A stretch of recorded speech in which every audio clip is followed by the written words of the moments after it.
Welcome to Pindar Poetry. We hope you learned something new. In this video, I will explain how to put a center stand on your motorcycle easily. First, ensure your bike is on a level, firm surface to prevent tipping. Identify the center stand's foot lever and the grab handle, usually under the seat or on the frame.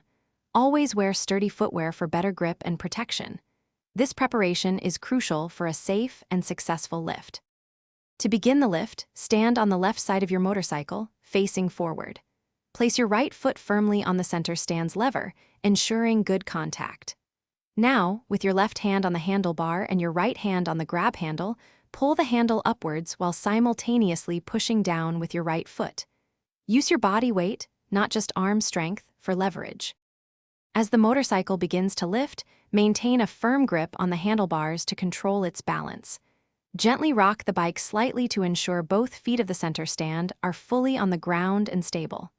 Once you feel the stand is securely engaged, slowly release your grip, confirming the bike is balanced and upright. This step is vital for preventing accidental falls. Practice makes perfect, so try this technique a few times to build confidence. If you're on soft ground, place a small, flat block under the center stand feet for added stability. And speaking of upgrades, if you're looking to upgrade your home cleaning, check out the Shark AI Ultra Robot Vacuum. You can find a link to this and other great deals in the description below. Thanks for watching. Consider subscribing if we helped you.